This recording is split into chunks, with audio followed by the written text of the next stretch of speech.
Hey everybody, Mike here. A little bit of a special treat for y'all this week as we have a week in between franchises. This episode you're about to hear was recorded with our own Ariel Hellraiser and Rebecca McCallum of the Talking Hitchcock podcast. It was originally meant for Ghouls Magazine and their long-running podcast. However, while that's on a bit of a hiatus, Ari asked if we could make a home for it, which I was 100 happy and enthusiastic to do. So what you're going to hear today is Ariel and Rebecca, two of the just brightest persons working in horror today, talking about the first two Human Centipede movies. Neat little thing here, Rebecca and I are going to be doing our own podcast really shortly on the Texas Chainsaw Massacre, where we're going to be diving into that movie minute by minute. So if you haven't listened to Talking Hitchcock yet, which you really should be, here's your chance to hear her maybe for the first time before we work together. So thank you so much to Ariel for allowing us to offer a home for this while Ghouls takes a little bit of a break. We can't wait to see them come back in the very near future. And I'm sure we'll be covering the Human Centipede, all three films in the future. But in the meantime, here's a chance to get a little taste of the first two from Ariel and from Rebecca. And we'll be back next week with our first dive into Paranormal Activity. We've already recorded it. It's a fantastic episode. I can't wait to share that with y'all next week. Take care, everybody. Hello and welcome to a bonus episode of The Pod and the Pendulum, the podcast where we cover horror franchises, normally one movie and one episode at a time. But today we have a little treat for you, and we are covering two films. I'm your host today, Ariel Powershab. I'm a senior contributor to and the admin assistant for Ghouls Magazine. And I am joined by assistant editor Rebecca McCallum. Rebecca, how are you? There's a wobble in my voice. I'm feeling quite trepidatious, but yes, I've done the hard part. I've watched these films, so this should be easy. Yes. And, listeners, I'm sure you figured it out when you clicked on this episode, but today we will be discussing the Human Centipede 1 and 2. So we're going to deep dive into both of these. And I just want to start by saying this was Rebecca's idea. I think it's self-sabotage. It's got to be. And one wasn't enough either. No, we had to do two. Yes. So we're going to do deep dives into both films, spoilerific detail. I normally would say you should go watch these before you listen to this episode, but I understand that you might not want to. And so if you'd rather listen to this discussion and then decide if you want to watch the movies, I would invite you to do that as well. We're here for you. Yes. So why don't we start? These films would be often classified as extreme cinema. So I'm curious, Rebecca, about your history with extreme cinema and what gave you the idea to suggest this? What possessed me? Right. What the heck were you thinking? It was a night where I'd had a few too many tequilas, and then so maybe. Yeah, maybe. My history with the extreme subgenre, it's an interesting one, because it's always a subgenre that I've assumed that I had no experience with whatsoever. And then seeing the famous iceberg and just looking at that and thinking, hold on a minute, actually, I've gone deeper than I thought here. And realizing that titles like the Poughkeepsie tapes, a lot of the French extremity films like Switchblade Romance, Martyrs, that actually I'd watched these films, and so maybe I was further in than I thought I was. Yeah. And I've spoken about this a lot, how for me personally, a lot of modern horror does not. It just doesn't seem to hit me, and it doesn't really give me that alive feeling that I felt. Well, I always say it's back to that like first time I saw Texas Chainsaw Massacre, and just that feeling of like my flesh almost vibrating, and just the kind of pumping and the, you know, that kind of horror high, I guess. And so I obviously, through my relations with Zoe, I started to think maybe that's somewhere where I could get that feeling, or at least explore what I like to call my appropriate edge.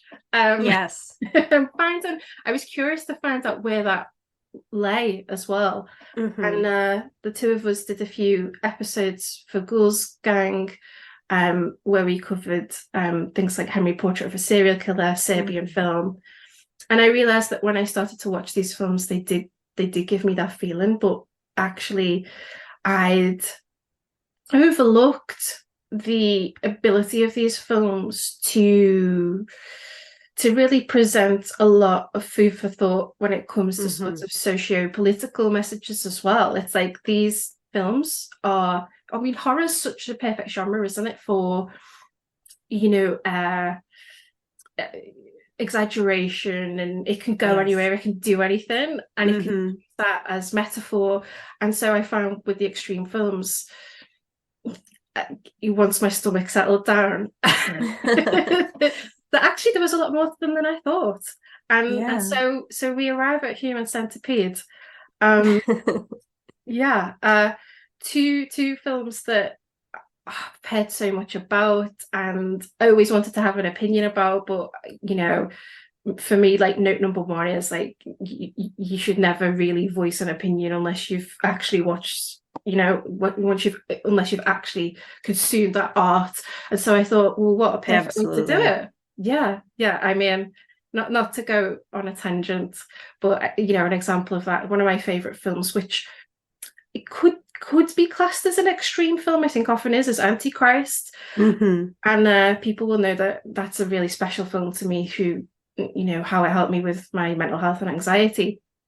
But that was a film that there was a lot of rhetoric around it in the right-wing press at the time here in the UK, from people who hadn't actually seen the film, but you know, this rhetoric of the danger of it, and I'm always suspicious of, there is that rhetoric around extreme horror as well, and that always makes me suspicious. So I thought, let's go into that territory, and then I realized that we'd never podcasted together, and I thought, well, we need to put that one right. And what better way to do it? Yes. It's funny because I was telling, you know, that we were going to do this episode, and he assumed it was my idea, and I was like, no, this is all Rebecca, so like, I'm along for this ride. You know what you mentioned about having an opinion on something you haven't seen, I totally agree with you. Like, it's one thing to read other people's opinions, read the wiki synopsis, you know, read reviews, and form an opinion on those things. But I don't think you can definitively say, like, here's my opinion on this movie until you've seen it. And that always comes up with another film you mentioned, which is a Serbian film. And certainly nobody has to watch that if they don't want to, thankfully. Thankfully, no one's going to force anybody. We're not going to Clockwork Orange your eyes open. But I think it's a great example, and I haven't seen it, but I think it's a great example of how people will form opinions about that movie and what it means without watching it. And then they watch it and they go, oh, maybe I was not having the whole picture. Yeah, and I think what people know of it is just these sort of sound bites, or these quotation clips that are out of context with the work of art as a whole. Yes, yeah. So I was excited to watch the Human Centipede 1 and 2 as well, because I had just never seen them, not really for any reason, but just because, like, it was never a movie I just wanted to pop on my own and just sort of sit with that. And nobody ever really wanted to watch it with me. So I was like, okay, I'll watch these. And so a podcast is a really good excuse to do that, because then you get to process everything. And so before we get into the films, I just kind of want to place them in the context of horror and where we were at the time. So the first film comes out in 2009. And so this is coming to the end of the torture porn era and new French extremities going on at the time. There's a lot of similar, like, extreme violent horror movies coming out of Japan at the time. So the world of horror and extreme cinema is really like going hard in these years. And we're about to start moving into a new decade of more, quiet. I don't want to say more thoughtful, because I think, as you said, extreme films can be thoughtful, but maybe contemplative horror as we move into in the 2010s. I think it's really hard to class the Human Centipede, the first one. I think the second one is definitely classed as extreme cinema to me. I think we can comfortably put that in that bucket. But the first one, like, I guess I would call it extreme cinema because I don't really know what else to call it. But it's also, as we'll get into when we discuss the movies, it was a hard watch in a different way than I expected. And so maybe it's extreme in a way that I didn't expect. I don't know. So I think these movies really stand out regardless of the time period that they're in. Yeah, exactly. But exactly what I've got. I was looking back at, films that are, sit around this, and, we've got, as you said, the, end of the torture porn, and we've also got, it's an era for a lot of remakes that are coming out as well. There's big, like, Michael Bay remakes. Then the independent films like Ty West's House of the Devil, The Loved Ones, the Saw franchise is starting to get into full throttle as well. So there's so much happening at this time. But I agree, I've literally got the same note here that I feel like this is Human Centipedes. What the first sequence definitely is both totally unique and also a result of being born out of this specific, period as well. It's almost like an amalgamation of a lot of things. And I agree. I'll second as well what you said about categorizing it. I see psychological horror, body horror, so I think I'm always someone as well. I'm an advocate of how helpful really is categorization, so to me it's the Human Centipede. That's yeah it's a category of its own. So let's get into talking about the first movie. Rebecca, would you like to give a brief synopsis of the first film? I would, and it will be super duper brief. Okay, here we go. So a mad scientist kidnaps and mutilates a trio of tourists in order to reassemble them into a human centipede created by stitching their mouths to each other's rectums. And I just said rectums twice. Yep. Yeah, I mean, that's technically the synopsis, right? But I think it says it all, yet it says nothing. Exactly. Well, and that was part of my surprise going into this film, was like, you think you know what this movie's going to be, and you kind of do, but then there's so much more to it. So, like, yes, that's the synopsis, and that is not the end of things. So, what was your initial response watching this movie? So, tell us the story. Tell us the tale. Big intake of breath. I put it off for quite a while. I think anyone that maybe comes to it, you can kind of get the top notes of what this experience is going to be. But like you say, nothing could have prepared me for the psychological, I guess, element of it and how that affected me. So this was a laptop, headphones in experience alone. Oh gosh. and yeah, for me, what this film, this is actually such a beautifully simple film. And for me, it was the impact for me came from its ability to constantly make me put myself in the shoes of the victims, and to constantly be thinking, if this was me, how would it feel? And so for a film to do that, I know, you know, as someone that sort of studies film and thinks about it a lot, that's there's got to be more to the storytelling than just shock for it to be successful in doing that. So yeah, and then I was like, I've got to do the second one. But yeah. So it was a very solitary experience, and I guess, just to reverse back to what I said at the start about searching for that feeling. Boy, did I get it here. I mean, I really did. I got more than I bargained for. It certainly impressed me in terms of, like, it's a terrible phrase, but getting under my skin and sort of just psychologically really staying with me. And I guess, as we'll get into, just opening out all these different readings and what it might be saying and the commentary it might be making. So I think it's like with a lot of horror, it's that you can watch it in two ways. You can watch it for entertainment, and then you can watch it for, you know, in terms of interpreting, well, what is that film saying? How are we responding? What does it say about us? Like, what's the time? And so, and I enjoy seems the wrong descriptor, but I was pleasantly surprised also feels wrong, but I was very appreciative of that experience. What about you? I mean, I'll say I enjoyed it. I was pleasantly surprised.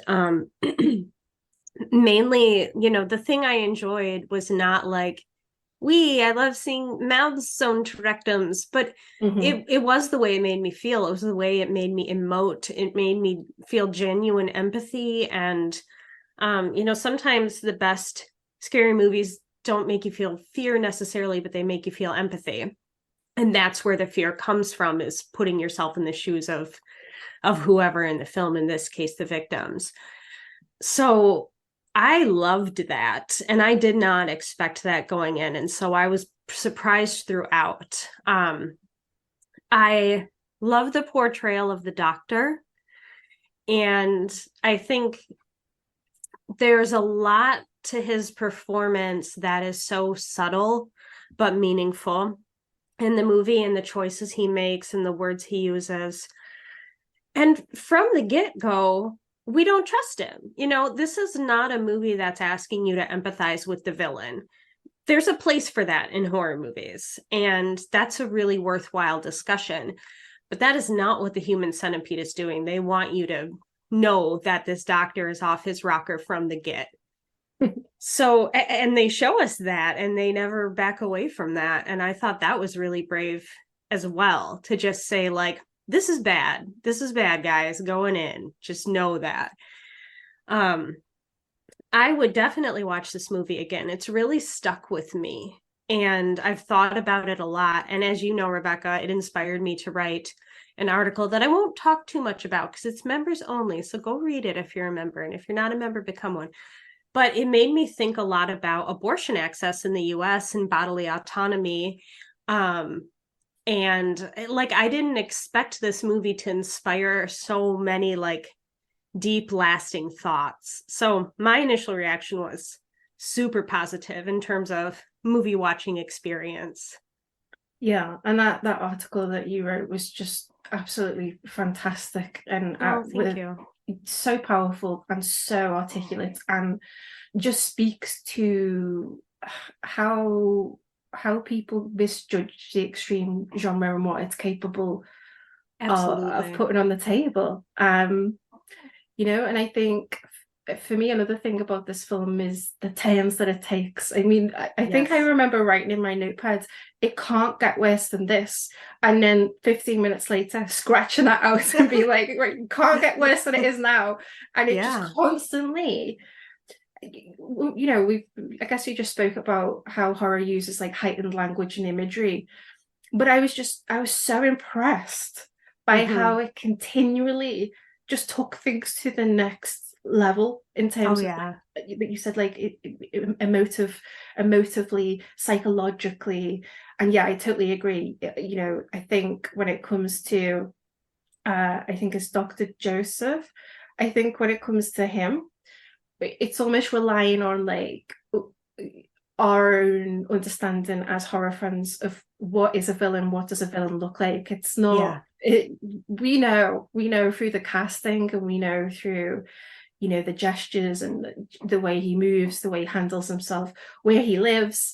So I agree with that as well, and I really enjoy just putting us on those tracks straight away. Yes, yeah, I agree with you. The movie gets into it so fast. Like, I thought there might be more buildup until we get the human centipede. Like, I thought that might be sort of the climax of the movie, is now here's the human centipede. But no, we're with the human centipede for most of the film, and it gets worse and worse and worse as it goes. So you have a note here, Rebecca, that just says notions of the Gothic. And I would love to know what that means. That's me trying to make this film into like one of my nice black and white 1940s. I love that, though.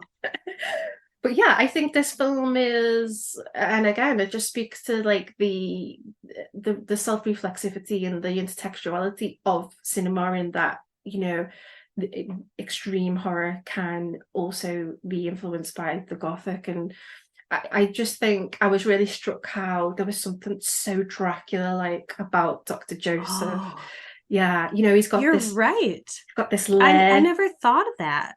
It's like that lair is almost like the castle on the hill. You know, Yeah. we've got candles, we've got thunder that's often used, that sort of like, you know, prophetic fallacy, I think it's called in theatre, where it's like, you know, like thunder becomes before something bad's about to happen. And then, you know, the lab and the idea of the sort of mad scientist, that is a very Gothic inspired, you know, thinking of films like The Invisible Man and those sort of old Universal films, Hammer horror films as well.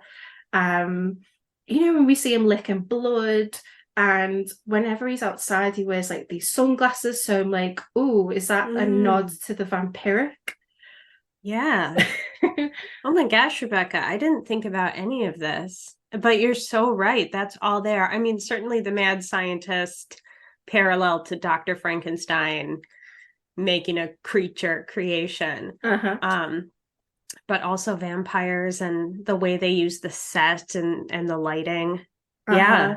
I mean, the body horror might feel out of place, but like you could fan edit this movie to make it feel like a 1940s black and white.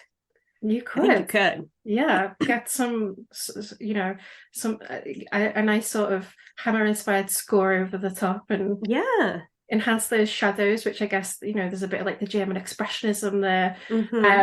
So yeah, and I just liked how that was present in the film. And I think this seems to be a recurrent thing both of us are saying, unexpected. Yeah. There's so much tension in this movie. There are so many scenes where you're sitting there going, something different could happen. What if something, you know? So one of the ways the action starts is these two young women who are tourists, their car breaks down by the woods. It's raining. They're in their going out clothes. Like horror fans, we know this setup. They go to the nearest house for help, and it's, you know, Dr.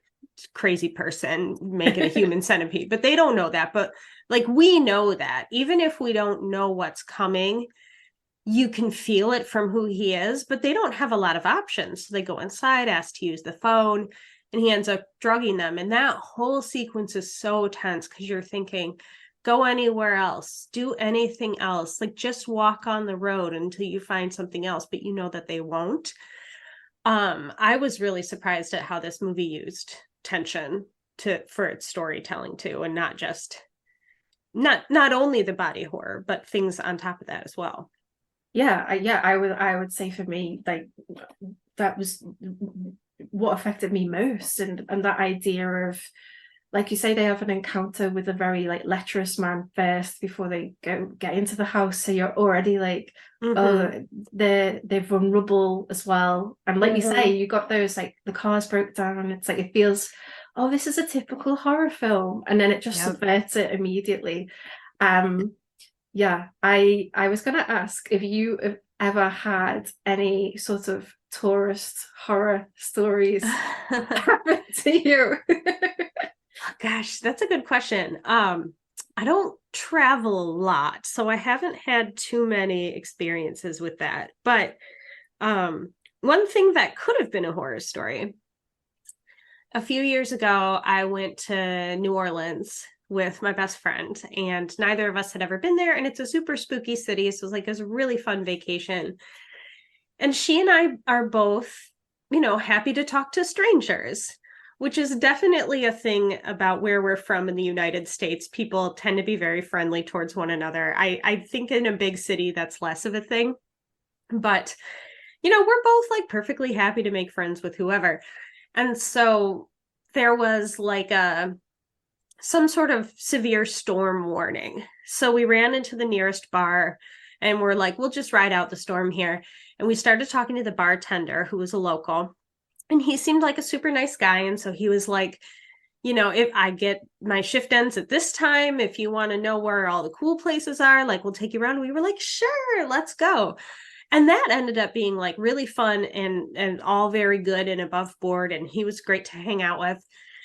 But one of the things he offered to do after we'd been drinking for a few hours is he was like, do you want to go see this abandoned factory? And even though my friend and I were both, pretty drunk, we were both like, absolutely not. You sound like a killer. And he kind of laughed and he was like, yeah, I guess we'll skip that. I was like, maybe in daylight tomorrow with other people around, we'll go see your abandoned factory, which we did not do. Yeah, and a weapon. Right. And I really don't think there was anything untoward going on. I think he was just sort of like, let me show you the cool places that only locals know about. And we were like, we are not going to your abandoned factory, sir. What about you? Have you had any scary tourist stories? Again, like you, a bit of a near miss, I think. So we were in Prague, and we were approached to take a coach trip, and when we were asking more about where's the coach going, right. They were like, it's going to take you to the woods, and we were like, for what? And they were like, well, you'll just find out when you get there. And so we were like, no, we've changed our minds. Oh my god! And I often think, and my boyfriend often, forever like reminiscent. We think, wow, what was that? What could it have been? Yeah, I mean, your curiosity almost gets you. Almost. Have I ever told you the story about the Pez dispenser room? No. It's a little bit of a sidetrack, but I think it's worth mentioning here. And then I promise we can get back on track. So when I was growing up in a rural area, one of the things to do was go drink in the woods, right? Very, Rites of passage. Yeah, exactly. And there was some guy who owned a bunch of property. He had his house on the property, but a lot of it was woods, and he would let teenagers drink in his woods. And so, we all thought that was the coolest thing ever. And now as an adult, I'm like, what was up with that dude? But one night we were leaving, me and my friend, the same one who went to New Orleans with me, we were both sober. We hadn't been drinking. We'd just been hanging out there. One of our friends was super trashed. And so we were like, okay, we got to take you home. And she was like, I need to pee. I need to pee. And I was like, pee in the woods or wait till we get home. Like, those are your options. And she, we had to move. We called it two tracking when you drive through the woods. We were two tracking out of there really slowly. And she jumped out of my car while it was moving and ran up to the dude's house and was like, I'm going to use the bathroom here. And so me and my other sober friend were like, well, we can't let her go in there by herself. So we followed them in there, and we were just waiting and waiting and waiting. And the guy who owned the house was like, do you want to see what I have upstairs? And I was like, absolutely not. But my hammered friend was like, sure. And so again, we were like, well, we can't let her go up there alone. And I swear to God, Rebecca, it was like this long yellow hallway with several doors, and all the doors were shut at the top of the stairs. And the first door on the left, he opened, and there's no furniture in the room. all the walls are just covered in packaged Pez dispensers, like unopened, like characters and things. And he just really proudly like gestured toward them. And he was like, you can have whatever you want. And so I was like, we need to get out of here. This is not real right now. And so like my friend was taking her time choosing one. I was like, just grab one. We need to leave. And so we all got our little Pez dispensers and we were going to run away. And then he goes, do you want to see what's behind the other doors? And I was like, nope, I'm drawing the line. I am 16 and I don't have good sense, but I am drawing the line here. And we all like ran out of the house and went home and never went back in that house again. Wow. Yeah. I'm like, the Pez dispensers were maybe like it's like the first like false jump scare where it's like you think it's gonna be, and then it's a Pez dispenser, so maybe it disarms you, but the next room is really like what could it have been? And like the idea of taking us farther away from the exit, like it's just really scary. So anyway, yeah, sorry, that felt appropriate to share there, but not quite the Human Centipede. It is worth noting, though, that like in the 2000s, there was this run of Vacations Gone Wrong movies that the Human Centipede is also sort of like, you know, we had the Hostel films, Turistas, Wolf Creek. I feel like I'm forgetting. Cabin Fever's kind of a different thing because it's not a human threat, but it becomes a human threat. So there's definitely this, stay home, be afraid of everyone vibe throughout the 2000s. Yeah, Wolf Creek is pretty up there for me. That hits hard. It really does.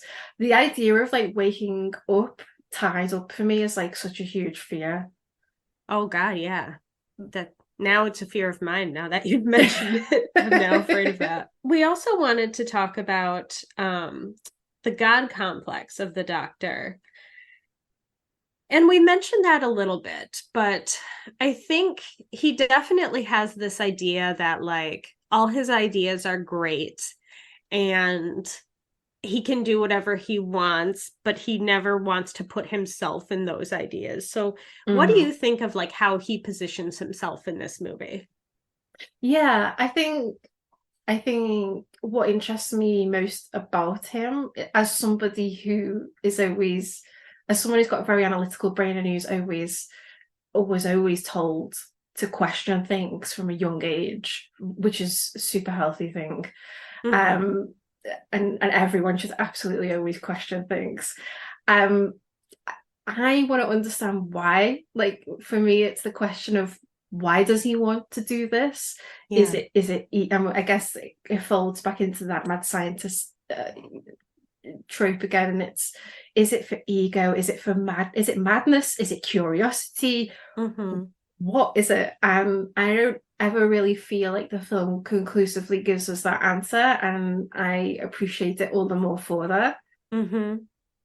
Because you might never get an answer. Like, you know, sometimes there just isn't. Sometimes people do things like this. It's like I recently went to see a screening of The Dark Knight, and a film I absolutely love. And there's this line where I think it's Alfred's talking about the Joker, and he said, some men can't be reasoned with, they just want to watch the world burn. And it's it makes me think of Dr. Joseph. He's not someone you can be reasoned with. And he's very cocooned as well, isn't he? I guess his world's very small, and he's put himself in this elevated position. I say that, but I mean, he's constructed everything so that it's impossible for people to escape. So it's actually very cowardly in a way. But yeah, I think part of me just wants to understand, what motivates this person and why did they do that? And I don't know if you have any thoughts on that. Well, I couldn't help but think about, and this is a heavy topic, but I think it's important to mention, the Nazi doctor Joseph Mengele. And At the beginning of the film, there's some art in the doctor's house that is really creepy, and it sort of looks like maybe twin fetuses. Like there's a lot of twin-like imagery around his home, and he does mention that he used to do, I don't know how he phrases it. I was going to say experiments, but maybe he says surgery or some other word, but he used to do work on twins in particular. And I was like, oh, and his name is Joseph. And so I was watching the movie. I was like, are they doing a Joseph Mengele thing? Are they referencing this horrible Nazi doctor who, we don't need to get too much into it, but he did a lot with twins, and he did a lot of horrible, unethical, just the nastiest human experiments you could ever think of. And there's a scene where the doctor is sort of introducing himself to his victims when he's got them down in his lair on their beds, and he's like got his little PowerPoint ready to show them. He really slowly introduces himself, and he says, my name is Dr. Joseph. And then he winks at the camera, and then he says, Heiter. So there's this moment where he says, I'm Dr. Joseph, wink. And I was like, oh, they're definitely doing a Mengele thing. Like that has to be for the audience to insert Dr. Joseph Mengele mentally before he says his actual name. If it wasn't that, I'd be really surprised. So I think that speaks to, the inexplicable madness of this doctor, and how we don't get an answer because, like you said, some people are just want to watch the world burn. Yeah, and just off the top of my head here, and you talk, then I'm thinking as well about the horror of someone whose previous role was in a field of being a caregiver and someone who should look after people, and they're making that transition over to somebody who mutilates and destroys human life. That dichotomy is so interesting. And then I'm thinking, oh, it's almost like another sort of twinning, or it's like the duplicity of it. It's like corrupting a profession that should be about compassion, care, and preservation of life. That just makes it doubly horrific to. And I think that he's constructed this room, and he can probably, I imagine, or has rationalized it all in his own head. Oh, yeah. But he doesn't have anyone. I guess it's worth noting as well with the isolation aspect. There's no filter for him to run. He's no one to sit with and kind of go, "Hey, I had this idea. What do you think?" Right. There's no peer review of this study. Yeah. And I think that speaks to his God complex. He can give life, he can take it away. Nobody's questioning his ideas. He set himself up to be the, creator of this whole world that he has around him. And I didn't know going in that we were also going to see that he had done this with dogs before humans. So that was a surprise. I was like, oh, okay, he didn't start with humans, I guess. Yeah, and that's teased nicely as well with the sort of the headstones and things, and then you can later piece that together. So I feel like we should talk a little bit about his victims and how that leads into the end, because we've talked kind of about the movie in general and about the doctor, but his two victims, we mentioned the two women, Lindsay and Jenny, but there's also a man, and he doesn't speak English, and he speaks Japanese. And Dr. Heiter puts him at the front of the centipede. And I think he does that so he doesn't have to listen to please in a language he understands. And he puts the two women behind, and then obviously they can't talk because their mouths are sewn in place. And so I think like the placement of the victims is really important. I mean, I was thinking about how no position in the human centipede is good, right? Like nobody wants to be in any spot. Being at the front seems like it would be the best because you don't have to literally eat shit. But also then he really becomes in charge of all their escape efforts. Like Lindsay and Jenny can't do anything unless he is leading them through it. So they become really dependent on him and they can't communicate. There's so much more to this horror of being in a human centipede that wasn't just about the shit. Like, shit doesn't really come up more than once in this movie, to be honest.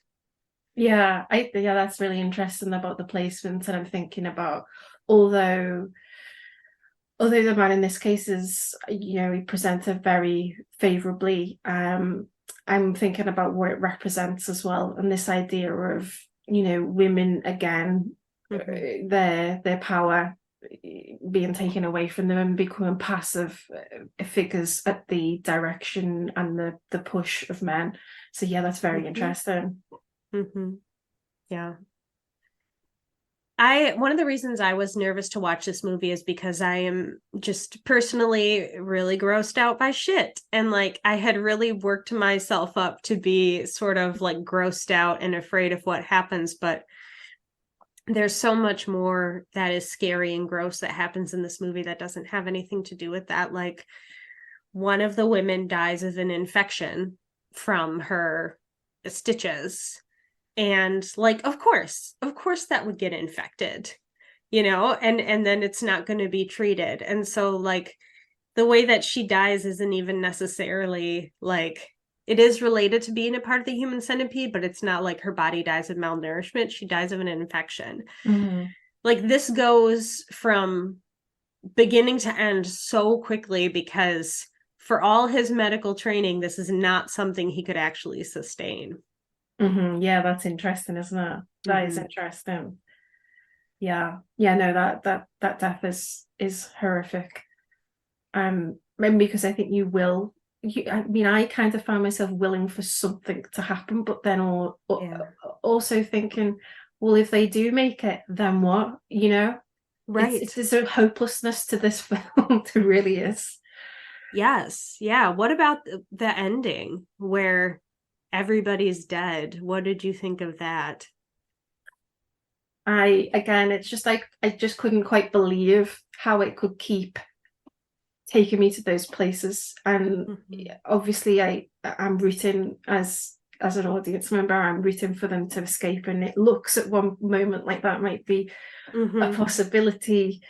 You want people to fight.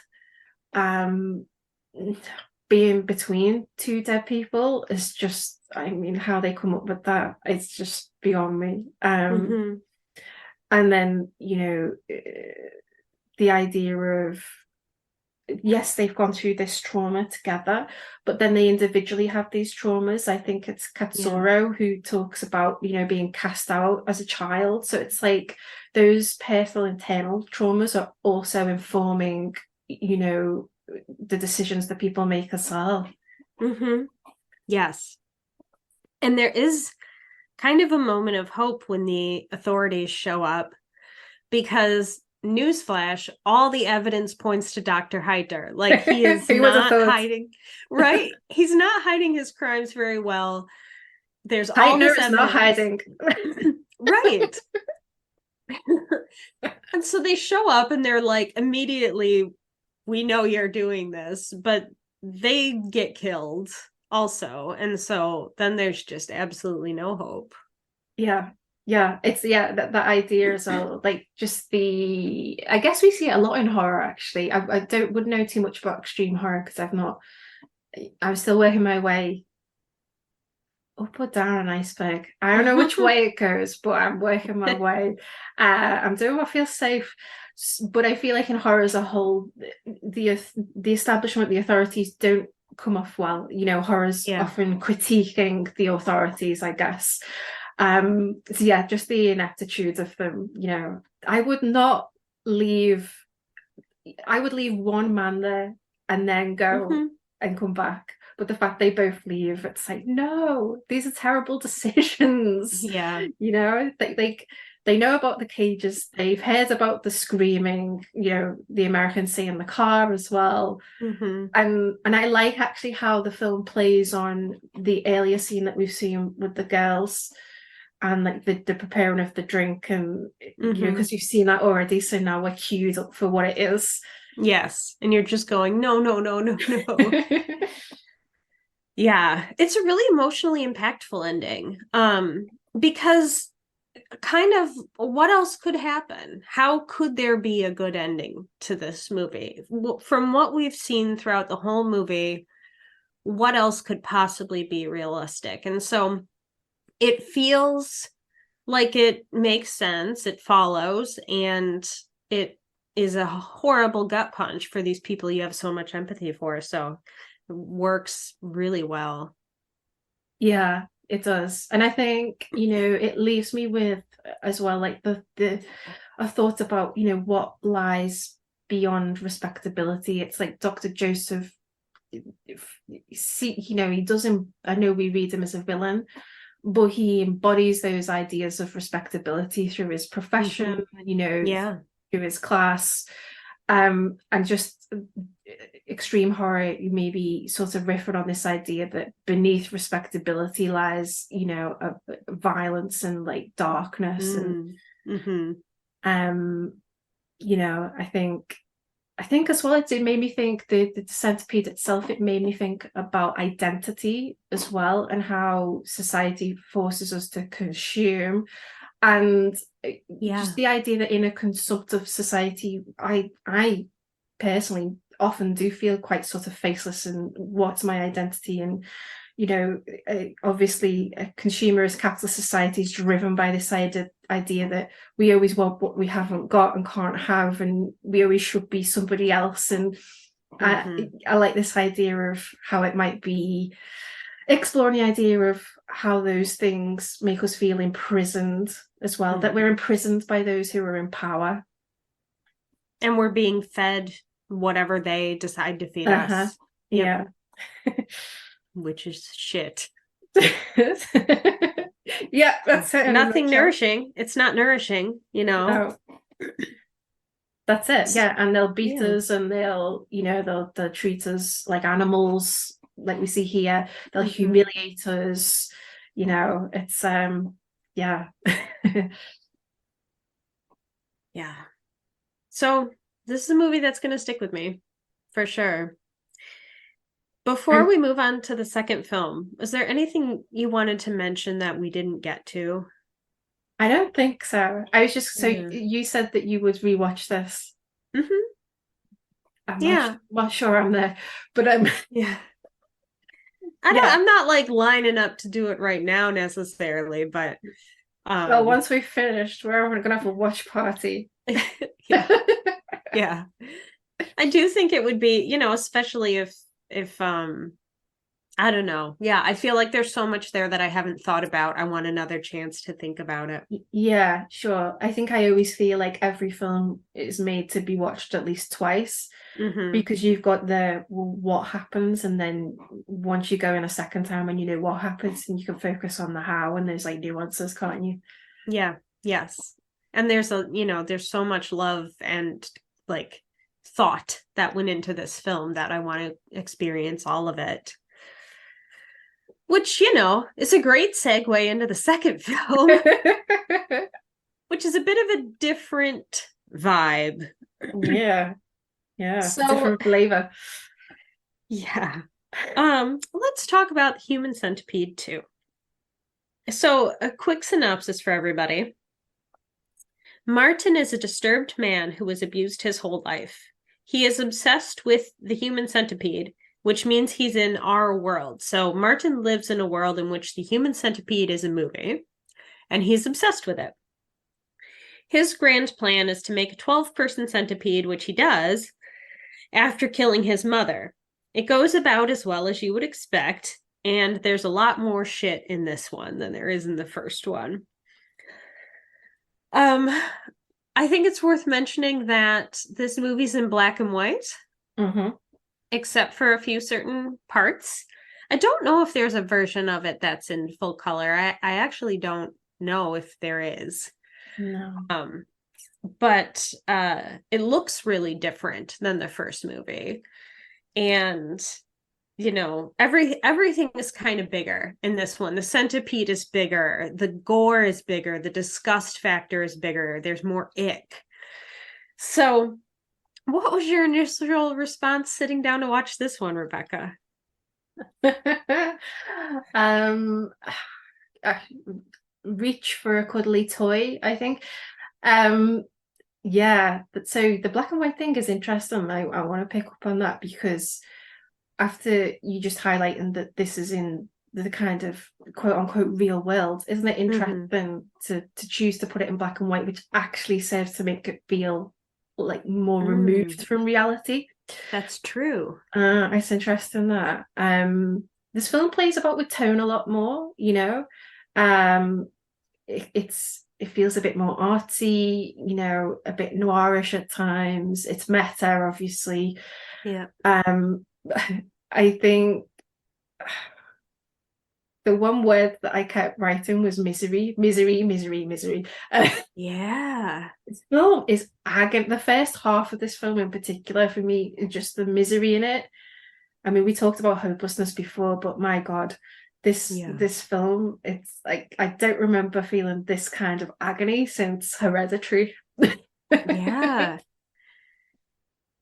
This movie is bleak. This is a movie that I would put every type of content warning on. You know, we said we weren't sure about how to classify the first one. To me, this one is comfortably called an extreme film because it breaks every type of taboo that there is. And, you know, this is one where, like, even if you got through the first one okay, you might not want to watch this one, and like that is totally fine. There's, you know, our main character Martin, it seems like he's had a horrible life. He was sexually abused from a very young age, and then sexually abused again by the therapist that he's seeing, and his mother obviously hates him. He is totally alone and only obsessed with the idea of, like, he can't make connections, so he's going to literally make connections by sewing 12 people together in a centipede. Like, that is his only idea of connection. I like that. And the performance is great. Martin barely has any dialogue. He maybe doesn't even say a single word. It's a lot of like grunts and sounds and emoting. Like the performance is amazing because I feel like Martin speaks even though he doesn't, because he expresses himself really well. I just, this one didn't, so years ago I had read the synopsis for all the Human Centipede movies because I wasn't sure if I was ever going to watch them. So I knew what was happening going into this movie, and it's so over the top that, like, there were parts when I laughed, not because it was funny, but because it was so over the top, I just didn't know how else to emote. So I wasn't met with any surprises because I knew in detail a lot of things that were going to happen. But still, there's a difference between reading something and seeing something, which goes back to what we were saying at the beginning about how it's hard to have an opinion on a movie you haven't actually seen. So even though I knew what was coming, it was still, watching it was like, oh, okay, like this is a different feeling. So I don't know if I would go back to this one. That's a harder one for me to say. Yeah. Well, I guess let's touch on Martin then. Again, like, just incredible. While I would say I didn't like this film. I found less to appreciate than the first sequence. I still appreciate. I keep wanting to say enjoy, and I'm like, can't say it. I can't say it. I appreciated, again, the subversions and where it puts our sympathy and our empathy, you know. I think with Martin, it's like sympathetic villain.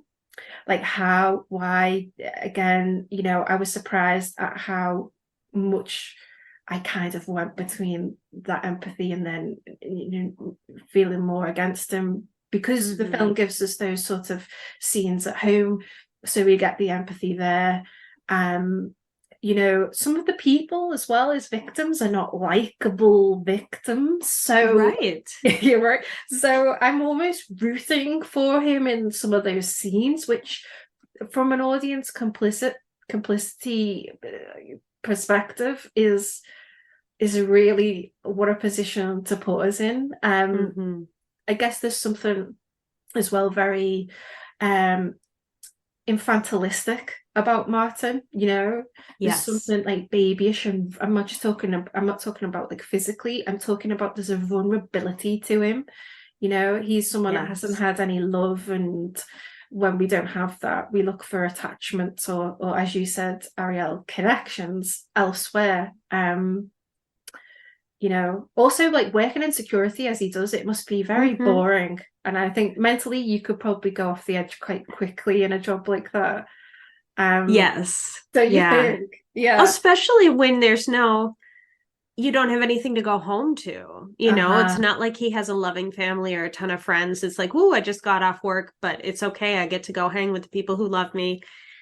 Like, no, his only entertainment, his only source of any other input is the movie The Human Centipede. And for all the wonderful things we said about that movie, I wouldn't think that would be good for you to have that be your only source of input. Sure, yeah. I think as well, you know, we get the juxtaposition of seeing him both hurt and save people, which is interesting. And that speechlessness as well. For me, I think it allows us to be able to project onto him whatever we want, really, which is a stroke of genius in a film like this.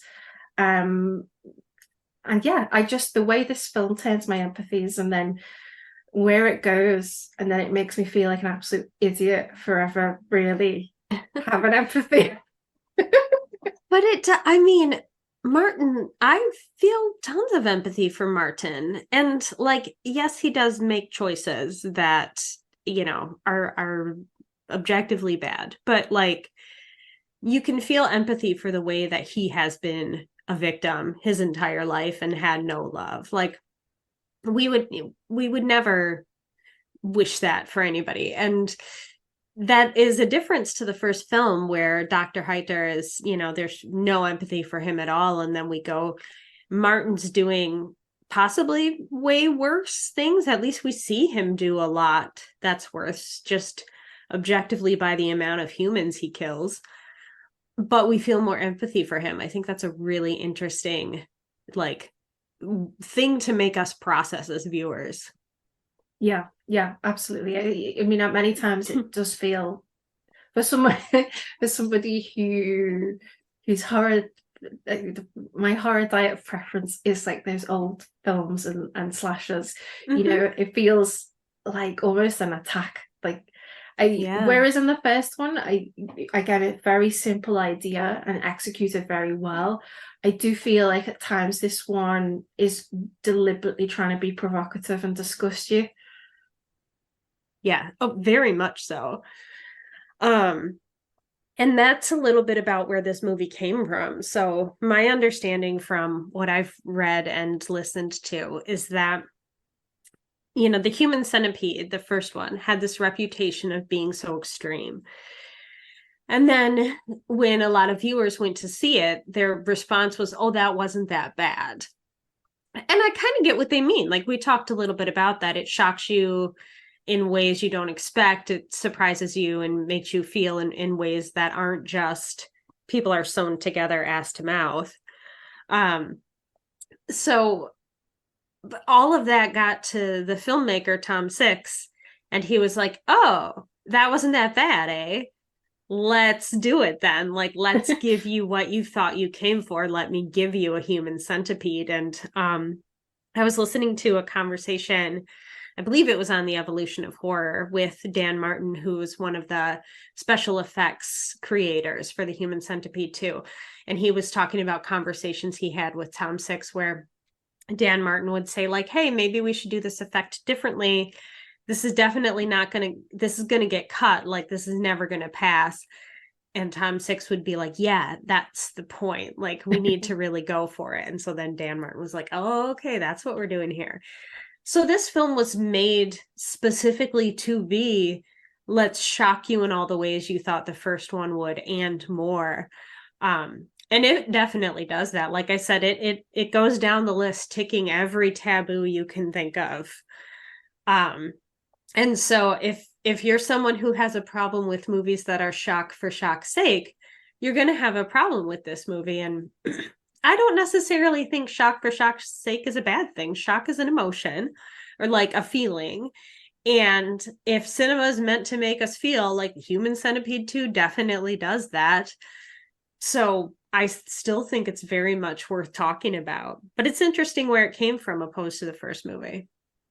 Yeah, and I fully appreciate it, Tom Six, his mission to sort of push those boundaries, and it makes me think about invitations of what we would like to see and what we maybe think is acceptable, what we're comfortable with, and what we would want to see more of that maybe we don't feel that we can verbalize. I mean, like you say, this film just I wrote a list of things that were happening. We've got like piss, skin, wrists being slit, teeth being knocked out, kneecaps being cut open, throats being slit. And for me, it's when I haven't got any context to wrap around that, it puts me mentally in a very odd space because there's no way to make sense of it. But it definitely generates that physical reaction. And yeah, like hearing the sort of story behind it helps to inform.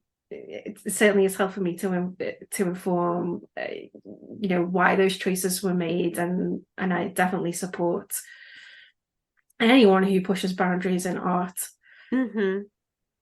That's one of the things that art is meant to do. I firmly believe that as long as everybody is consenting and safe and rules are being followed, anything fictional should be allowed to be depicted on screen. I really do think that anything fictional, as long as everybody's safe and consenting. Maybe someday I'll think of something where I'm like, oh, nope, not that one. But as of today, I can't think of anything because it's pushing our boundaries. It's finding where the line is, and it's making us think about why that's the line, which I think is really important. I think that's like part 2 of watching extreme cinema. Maybe part 1 is finding your line, but then part 2 is thinking about why is that my line? And in the Human Centipede 2, it sort of gets worse as it goes. It kind of like saves some of the worst taboos for the last act. And so there could be a point where you're watching this movie and you say, no, no more. And I think that's worth thinking about. Why did this thing make you have that reaction and not the thing before it or the thing before it? I think that's a really important conversation to have with yourself as a consumer of art. Oh, absolutely. Yeah, absolutely. And especially, now we've had our discussion about the first film and the things that we expected, and then the things that really did affect us. And, those proven to be, very different. And I think, as much as this film deliberately is set to provoke and push boundaries and shock, I also do think as well, through its use of things like the meta, through having like returning cast members, it is performing that self-reflexivity, and maybe it is inviting us to ask questions about the role of film and media, how we receive it, and as well. So I think it can do both. And I think that is a good thing to think about too, is because movies and other media, video games, music, whatever, have often been blamed for violence happening in the real world. And I think it's a good conversation to have about what is the responsibility of films. And did Martin, choose to do this violence because of the movie he watched, The Human Centipede? Or was Martin always going to inflict violence on others anyway? Would it just have looked differently?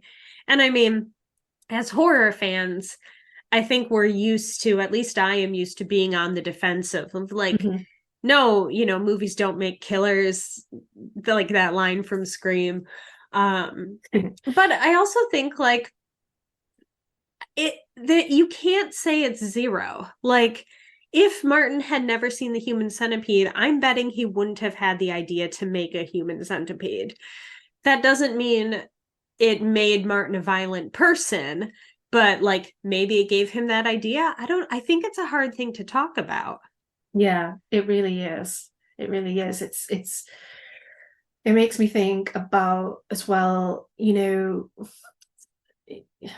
when society points the finger of blame at art, it makes me think about, is that because it really doesn't feel comfortable or want to look at the environmental factors, the actual real life factors that lead people to do these things? Because actually, do you know, it's much more palatable to be able to say it was the film that that made that person do it, than to actually consider that actually it was the environment, it was something in other humans, it was something in there's a whole nature thing, but it's more palatable and it's easier to sort of just compartmentalize. And on top of that, with genres like horror that have always been maligned, it helps to fuel those kinds of campaigns that people really want to perpetuate those misconceived notions of horror as a damaging genre. It's so much easier to just ban a film and say job done, call it a day, than it is to say, what do we need to work on as a culture, as a society? What safety nets do we need in place? How do we make sure everybody's okay? It's like, nope, we banned the film, we did it, we're all good. And if the Human Centipede gave Martin the idea, okay, sure, but also banning the Human Centipede wouldn't have fixed Martin's life at all. He still would have been in the same horrible situation he was in, and he probably would have found something else to latch on to. Yeah, and the world around him is just so horrible as well. I mean, it's not just about Martin's experience, his neighbor, his therapist, his mother. I mean, this is, and perhaps this is as a result of society not turning to look at, well, what do we need to work on in ourselves? And I guess with the mother as well, we can start thinking about like intergenerational trauma as well. Yes. Yeah, I did think of you, Rebecca. It's not like a nice thing to say to someone. I thought of you. I'm really scared. Too. No, but just your wheelhouse of mums and sons. I loved the 3-part piece you wrote on moms and sons throughout horror and sort of looking at like them throughout their lifespan. How do Martin and his mother fit into that for you?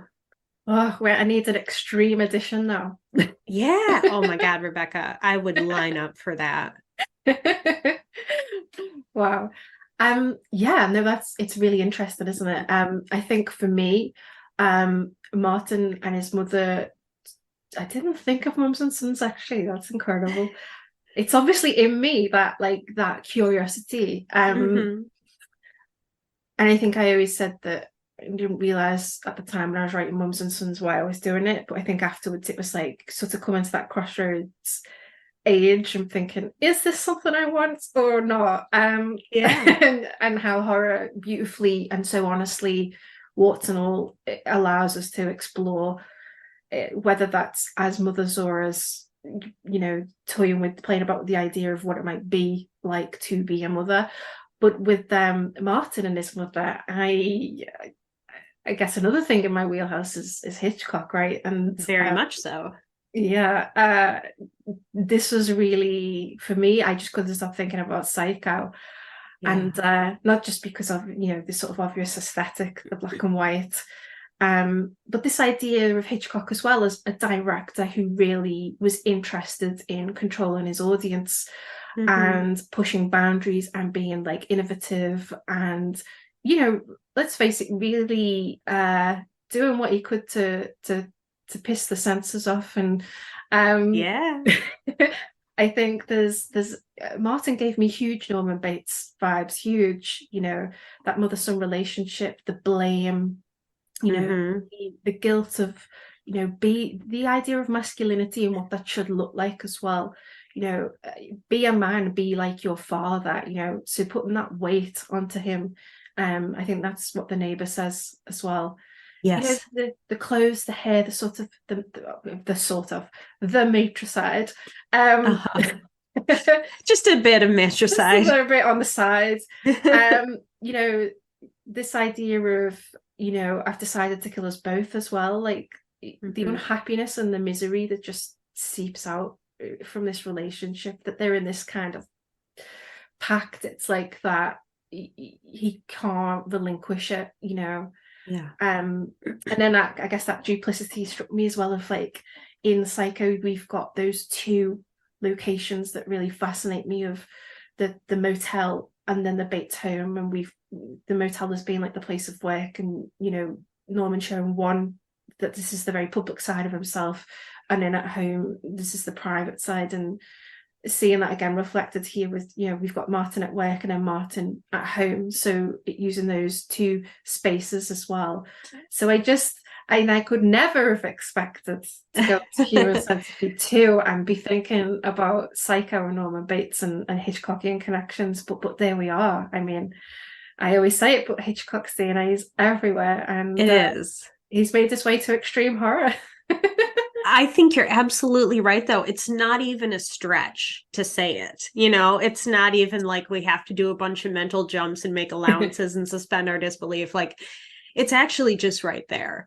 You think about what would Norman Bates have done if he had access to a Human Centipede DVD? Like, who knows? They both have this idea of how they're going to make a connection with another person and the things that get in the way of that. And they both make judgments about the people they come into contact with. Are you worthy to live or not? And how am I going to put you into my plan? And I can't disagree with anything you said. I think officially too, and you heard it here first, listeners, the Human Centipede 2 is Hitchcockian. We're saying it, we're putting the stamp on it. Yeah, I think it as well, when we were talking earlier about him being a sympathetic villain, I mean, we could talk about Norman in that same way as well. He's absolutely one that engenders a lot of empathy, but also we have to be real about it and put up things on the table and say he's also a killer. Yep. It's like they're both a person who could be gentle and who could be, if given different opportunities and different environments, could Norman Bates and Martin have both succeeded in the world? Maybe. I don't know for sure, but it definitely would be like worth trying to give them a different start to see what they do with it. I feel like if they were in the same like grade in class, they would be friends. Yeah, they could hang out, show each other their plans, have each other over for dinner with their mothers. Why not? Yeah. Yeah, it's Hitchcockian. What else do you want to mention about Human Centipede 2? Well, let's see it. What else did I want to mention? I guess I had a note about, it's interesting what this film chooses to show and not to show. Yes. I mean, we've spoken about, how it hits you over the head, don't put it intended, but with a lot. But there are also times where we don't see some of the deaths as well. And we don't see people hit with the crowbar. So it's like, I'm interested to maybe that's an argument for a rewatch, heaven help me. But I'm interested in the motivation behind making those choices at those times, Yeah. I think also the decision to put this movie in black and white, it tones down some of what could be horrible, because you're not seeing the color of the gore, and which is also ties it to Psycho, because Hitchcock himself, that was the decision he made, because he thought, oh, this will be too much if it's in color. So wow, another Psycho connection. Okay, now we have to officially double bill Psycho and the Human Centipede 2. But so you don't see the blood and the bones and the teeth and everything in the color that you would expect. And it makes it maybe a little easier to watch. I'm not sure. The one thing that is shot in color is some shit splatter, which is a lot of fun. I love that decision for this movie, as gross as it is. I think it's a really creative decision to say, what's the one thing I want in color? And it's really like what you expected to get a lot of in the first movie, and you don't get a lot of. You get a lot of shit in the second movie, and some of it splatters in a very clear brown color. And it's sort of like, is this what you came to see? Is this what you came here for? Here it is in full color. It's highlighted more than anything else in the film. Here you go. Is that what you wanted? And it's definitely not even the most important thing in the film, not close. So I think that decision of how they show, what they show is just, again, like, even though this was made to be like, let me give you the shocking film that you thought you didn't get before, still so thoughtfully, lovingly made to be a piece of art. Yeah, I like what you said there about the shit and the choice and being like, well, this is what you came for, and it almost feeling like a bit like, no, well, there you go, like a bit nonchalant, a bit like, well, there you go. I feel like if that was in 3D, it would be super horrific. Oh God, 4D now with the smells, it wouldn't be good. It wouldn't be good. Too much for me. Do you think you'll ever watch the third one? See, now I've done two. I feel like I ought to. Me too. I don't know anything of it, what it's about. I feel like I've anecdotally heard people say that it was very silly and ridiculous for some reason. That's in my head. Yeah. But yeah, I mean, maybe we need to come back. Maybe we do. I do feel like I need to watch it just for the sake of a complete story. So maybe someday. Yeah. I think that wraps us up. Us up. Goodness.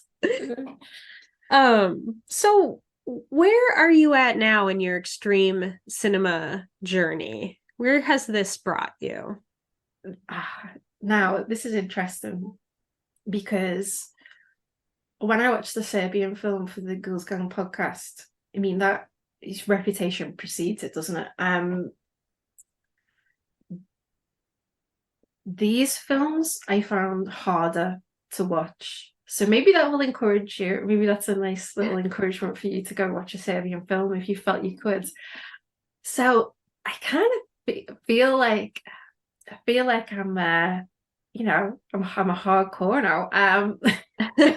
You're a sick fuck. I'm a sick fuck, yeah.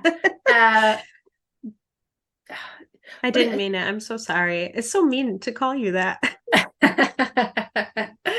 But I think when I consider my journey as a whole, what it is doing is continually showing me that these films, they're never going to be I'm never going to like come home from work and go, oh, I just love to pop on, Henry Portrait of a Serial Killer. They're not comfort films for me in any way in that sense. But they do ignite both a reaction, which is like, wow, that's what I've been searching for a while. And also they've really took me by surprise in terms of them being extremely misunderstood. Extreme cinema, extremely misunderstood. That's the one. Yeah, I think that's true. Yeah, I have there's so much extreme stuff I haven't seen. I mean, I love me my torture porn genre, but that's a different thing. Yeah. And I am interested in watching more extreme cinema. I think it does help me to have a reason to do it. Like I'm going to write an article or I'm going to do a podcast or something, just so that I know I have a way to process it after the fact. But I mean, I could choose that for myself. I could say, hey, I'm going to do this and then write about it. So we'll see where I go. I don't know in the future. Yeah. And you obviously processed it myself and consolidated things in preparation for this. But then having this other level of conversation, directly with you, as also, it's added another layer of like processing for me as well. So I guess what I'm saying, I'm happy to keep doing these, but I need some kind of like therapeutic debrief. Right. We need to do something else in between. So it's not just, yeah. Yes. I appreciated your pictures in real time. You sent a few selfies while you were watching these movies and your hat kept getting pulled down further over your face. I thought that was cute. And I think part of that, was me almost trying to, take myself out of the film for a second and like just put some kind of like to ground myself, if you like. Like, this is reality. This is okay. Yeah. I think that's important to do. Yeah, when a movie is freaking you out, whether it's extreme or not. Okay. Well, as we wrap up, let's plug some things. So, Rebecca, some shit. Yeah. Oh, golly. We're doing it. Gives the word plug a different meaning, doesn't it, really? I guess it really does. Oh boy. Let's promote something. Thank you so much for joining me, Rebecca. This conversation has really been wonderful. So where can people follow you and find your work online? Well, thanks for agreeing. Oh my gosh. I feel like maybe I was a mad scientist and you agreed. You took the bait. I'm like your Igor or something. Oh, you are like we have a thing here, I don't know in the States, but called an appropriate adult. So yeah. You're my appropriate adult, I think, in this podcast. I accept. So I have a podcast called Talking Hitchcock, where I explore the work and the world of my favorite director. That is available to listen now. We've got a episode with Ghouls senior contributor Igraine Hackett-Cantabrana about Rear Window. So a bit of the Ghouls flavors are spilling over into Hitchcock lands. You can find that on Apple and Spotify, and also I'm on Twitter at @hitch_pod for that.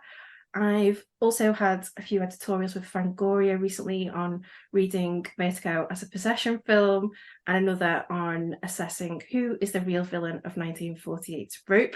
So if you want to kind of come down from the extreme and into the, I guess, the streets of San Francisco and the penthouses of Manhattan, you can take a look at those.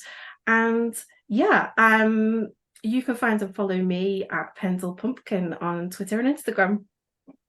Excellent. And everybody, if you want to watch something Hitchcockian, there's other options other than the Human Centipede too. And Rebecca will take you through all of them.